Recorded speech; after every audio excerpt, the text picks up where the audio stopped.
Hey all, today I am driving something that is a little bit unique, and you may have guessed by the round infotainment screen that it is a Mini.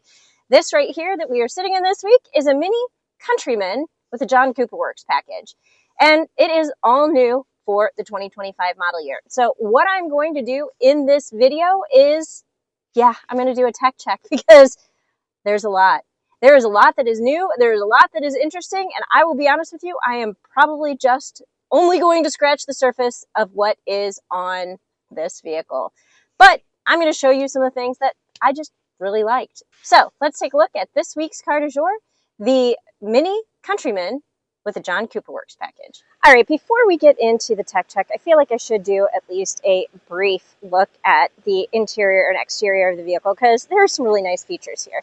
So because this is the John Cooper Works package, you're going to have a different grille. You're going to have some nice badging. And as we'll get into it later, you have some interesting lighting options. But you've got these really cool wheels here. It kind of looks like a checkered flag, some nice John Cooper Works brakes. I apologize for the dirt. It has been a messy, messy week here in Chicago. As you can tell, the snow is just starting to melt. You also have these blacked out badges, and you have the quad exhaust tips. So let's take a look at the inside really quick, because again, you have some nice patterning, badging, stitching, things that going on to the interior in terms of design. And I just like how this looks. I like the materials. I like the stitching. And you know what? Even though it's a little bit weird, I like the material on the dash. You don't see that very often.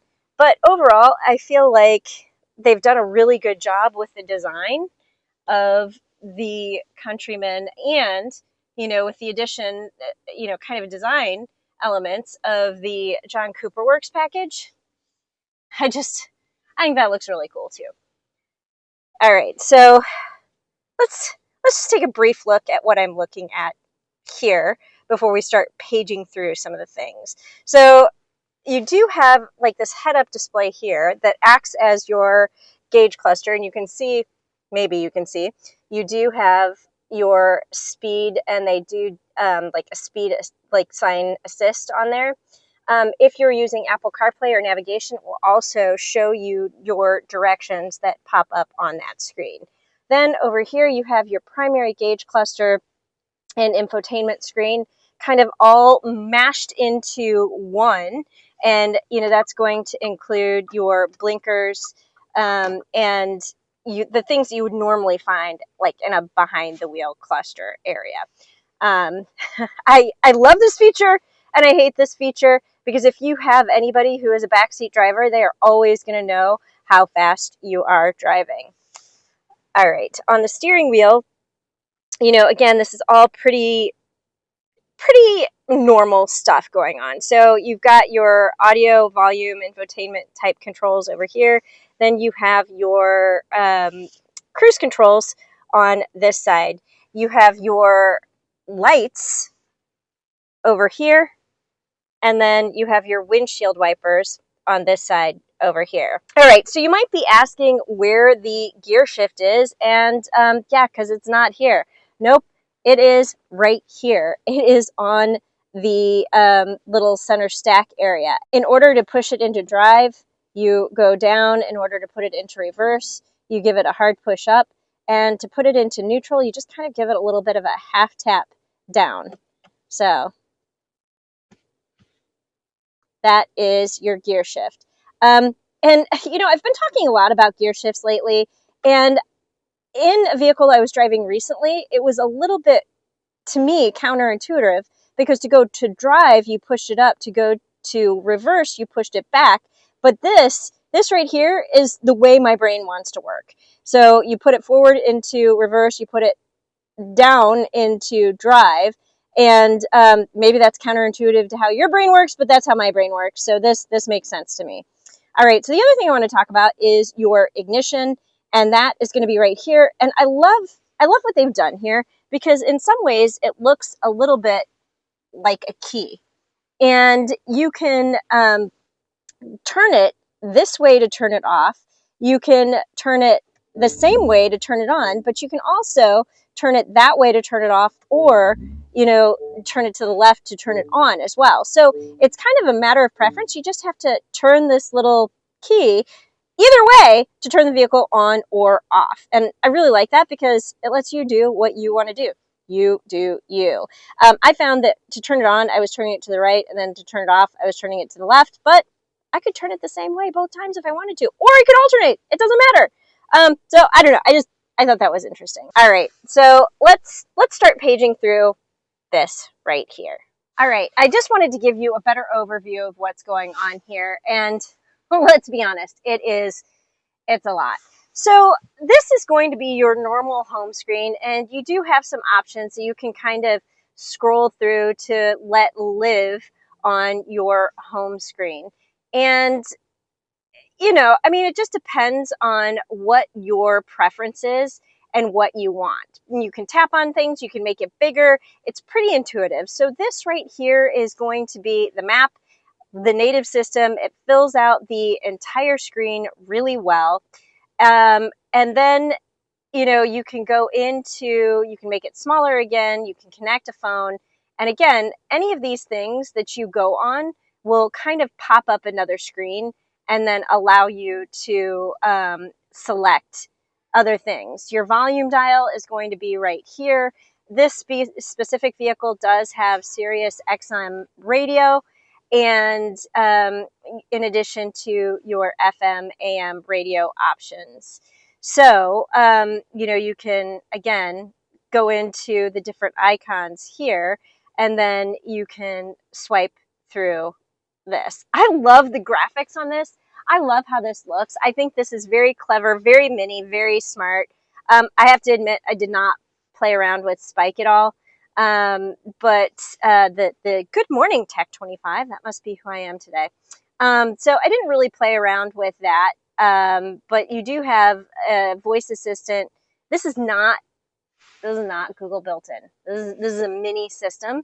So you have Spike. Instead of saying something like, "Hey Mini" or "Hey Google," you do have to actually press the button. At least I'm pretty sure you do. I checked to see if there was a way, like a wake up command, and I couldn't find it in here. So if there is a wake up command and you know what it is, comment below, because I couldn't find it. Okay. So I don't. This is not going to be the actual fuel economy for this vehicle. I have been idling a lot as I'm touching the screens, so this is not accurate. So just don't look at that. Don't look at that. I will actually post what the fuel economy ratings for this specific vehicle are below. All right. I love how touchable and swipeable these things are. All right, we've looked at the map. You can connect your phone. There is wireless Apple CarPlay, but because of some recent changes that Apple has made, you can't actually record anymore and show the Apple CarPlay. So this is just some B-roll showing what it looks like on the screen. It doesn't fill up everything, but it does a really good job. It's pretty swipeable. I mean, there's a little bit of lag here, but that's just because I was filming while I was showing it. So what it does is it doesn't show audio anymore. So like I couldn't talk you through it. So I could film it, but I couldn't also talk and show it to you. So it does have the ability to easily go back into your other menus just by tapping something at the bottom. And what I thought was really cool is when you tap the bottom icons and you go into infotainment, it will show you all of your Apple CarPlay options down at the bottom. And I don't know, I think that's kind of cool, because as you scroll up, it will show you your Apple CarPlay icons without going into Apple CarPlay. But you can always, go into Apple CarPlay. But now that we're in this area, what else do we have going on? So I thought this was kind of funny. You do have an interior camera. It's right up here. You can't see it because it's out of the frame, but the camera is up on the headliner area. And as you can see, like if I wanted to, I could now like cheese, and then take a picture of myself or do a selfie of everybody in the car. And you can see my camera mounted on the moonroof. But at any rate, you could have fun with this, especially great for friends, kids. I don't know. I think it's kind of fun. I couldn't figure out like where the SD card was, so I didn't take any pictures because I didn't want to like have everybody else see pictures of me and my husband on here. But yeah, you just hit this button right there and it will take your picture, and you can have some options. You could even do video. So I don't know. At any rate, I just sing-alongs. You could do some sing-alongs. So a lot of vehicles are starting to add features like this in here, and it's just cute, clever, fun. You also have a drive recorder. So I'm assuming this would allow you to record while you are driving. Is it a dash cam?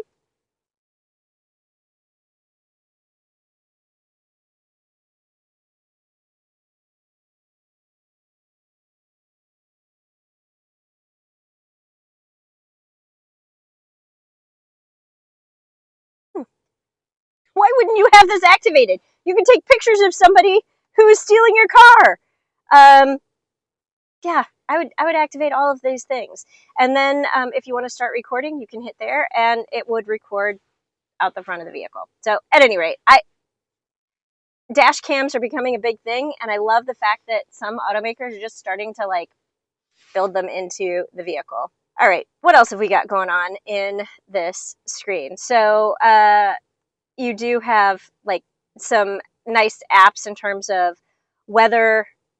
It's actually nice in Chicago today, and we saw this pop up on the screen at the beginning. So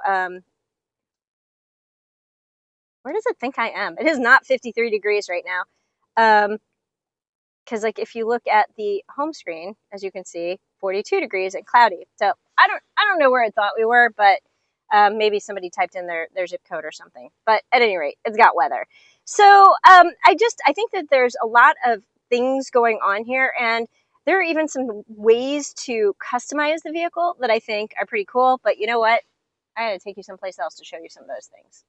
All right, I have brought you into my closed garage in accessory mode because there is another feature that I want to show you that requires a little less light. So first off, you have to make sure you're kind of in accessory mode. And to do that, you just literally turn the ignition switch without pressing the brake, and it will say press brake for drive ready mode. So you're now kind of like in an accessory mode. The vehicle is not on, so there's no carbon monoxide going on here. And then you can go on and change some features. So what I want to show you is you go into your little home button, these icons pop up, and you scroll down and you can, you know what, let's first go to interior lighting. So you have the opportunity to change the ambient lighting, and you can see that shows up around the edges of your dashboard. So you can, increase the light projection, you can change the color. If anybody follows me, you know I really like pink, but let's put it on purple just so you can see the difference. Then you can, reduce the driving for, or reduce the light for night driving. You can look at different lighting effects. So you've got some welcome light, safety warnings, all that kind of stuff. So you can customize and adjust the ambient lighting, which I really like, but that's not really what I wanted to show you because I think this is really cool. You have the opportunity to change your headlights and your taillights and how that appears. So right now, it is currently on classic, and so that means you have the essentially the Union Jack that shows up. And then if you go to favored, you can see it changes your daytime running lights in addition to your taillights, so you can get a different taillight pattern. And you can go with the John Cooper Works. So again, changes your daytime running lights again, creates like a little slash there, and then on the back, it changes the pattern of your taillights. So I don't know if we can jump back and forth, but I've put it on classic and I've got the keys in my pocket. So let's see if we can see what that looks like. We will unlock and then lock. So you can see the shape of the Union Jack there. Let's come around to the front.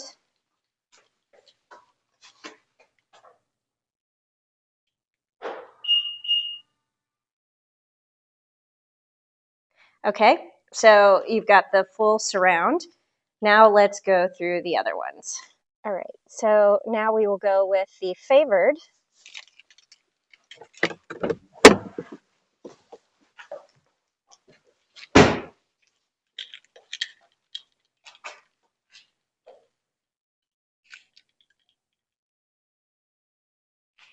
And now you can see just the half on the front and different pattern on the tail light. Finally, because this has the John Cooper Works package, you can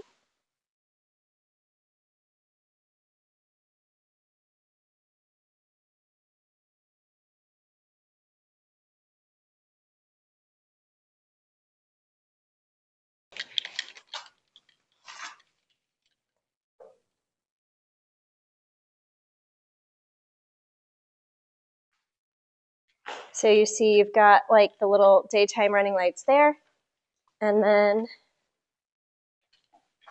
yet another pattern on the back tail light. I just think that's really cool. I love the fact that you can customize how your lights look.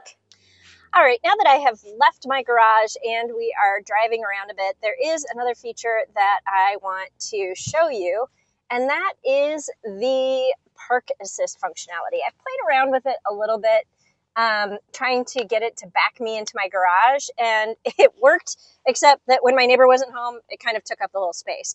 So I see a spot here on the right. That was not good. So I see a spot here. I'm going to hit this little button here, this park assist, and I'm going to drive forward because I'm trying to park backwards. I'm going to hit the backup button. I'm taking my foot off of the gas. I'm taking my hands off the wheel. You can see it's marked the spot that it would like me to go in.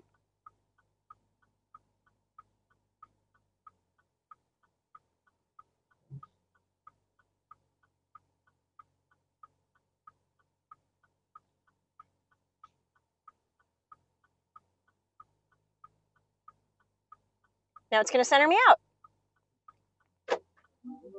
Okay, that's kind of cool. So it did that really smoothly, really seamlessly. I would say this is probably one of the better systems I've encountered in terms of the parallel park assist.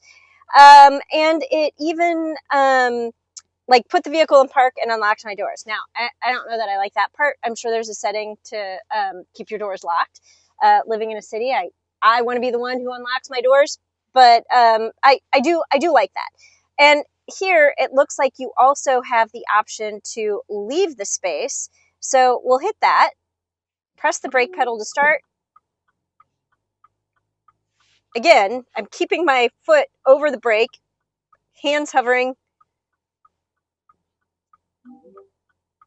Okay, and so what it did is it didn't actually pull me out of the spot, but what it did is it put me in the position to be able to get out of the spot, and the vehicle is now in drive. And so then I just take control of the vehicle.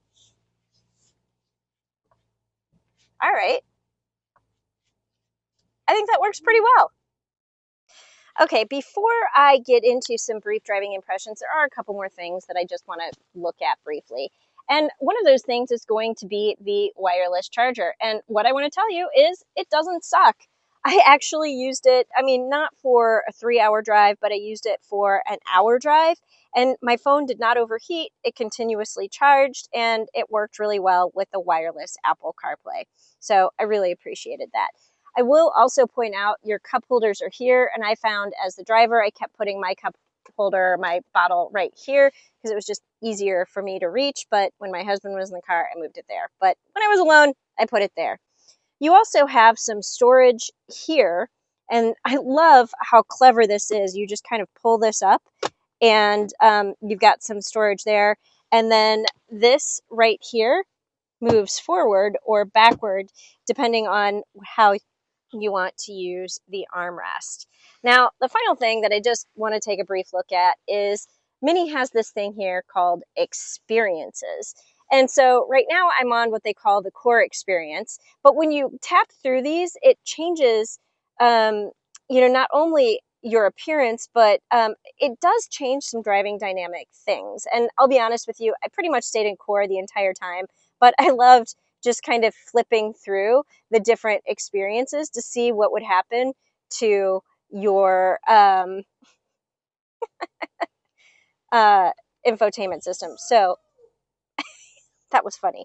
Okay, so when you activate Go-Kart, it does change your chassis settings. It changes your infotainment screen, and you do have some different options as you kind of scroll through. I like how that looks. Okay, so let's see. We were just in core, but let's go back there and see what happens.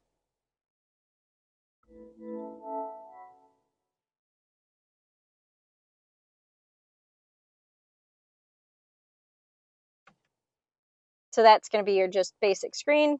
You can go into green mode.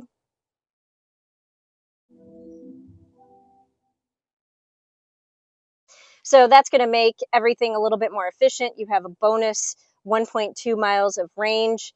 And again, it changes your gauge cluster and how things look. And I don't know if you can see it, but it also changes how things appear on your head-up display. So looks like this doesn't really have any scroll options.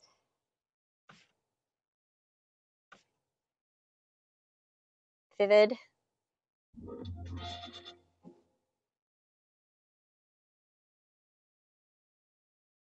So that's going to bring your music to the forefront.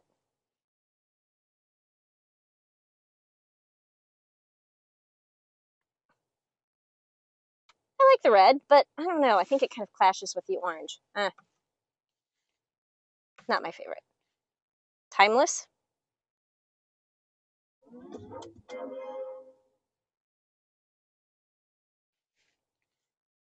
Ooh, that looks kind of cool.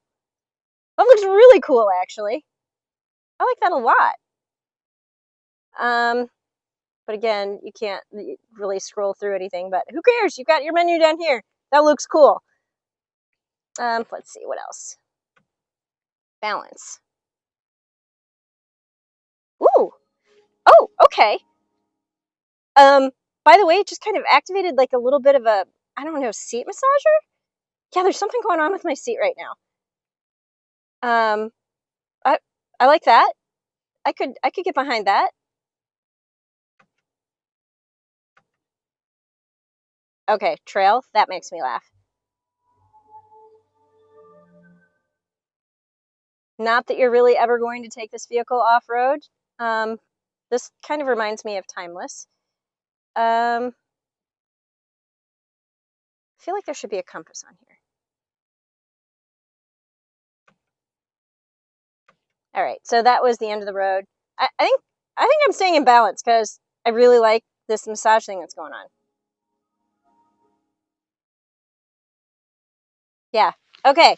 So experiences, lots of tech. Again, I feel like I've probably only just scratched the surface of what is going on in this vehicle, but I think there's going to be a lot of Easter eggs, a lot of fun things for you to play with and just tap around as you explore the vehicle. And I love it. I love everything about this vehicle, from the design details to the technology to this cute little storage space here. Yeah. It's also fun to drive. Let's talk about that for a minute. Overall, I have found the Mini Cooper Countryman to be very comfortable, but I will tell you, living in a city, there are a lot of speed bumps, and this vehicle is not comfortable over those. All right. But when you get into some brief general driving impressions, I find the Countryman to be peppy, fun, fast, flingable. For an SUV, this is really, really fun to drive. Now, the back seat is not going to be optimal if you're trying to fit large adults, but overall, like, this can be a workable family vehicle that is going to be very fun to drive. I like my driving position. I like the seat comfort. I like the visibility out the windows. And you probably are going to want to put your headrests down in the back to get better visibility if you're not going to have anybody back there. I thought that there was a little bit of lag. So when you come up to a stop and your engine shuts down, I thought there was like a little bit of lag getting going again. But as long as you're at speed and you're driving, I didn't really have any problems with the acceleration or the overall quickness of the vehicle. Overall, I really like this vehicle. It kind of drives like a go-kart. That's the point of Mini. So at the end of the day, if you're looking for something that's compact, city-worthy, fun to drive, and just a great all-around vehicle, this is a really good option. The John Cooper Works package, you're looking at about $51,000. That is what I have for you today in the Mini Cooper Countryman. Thanks for watching, and I will see you next time with a new car du jour.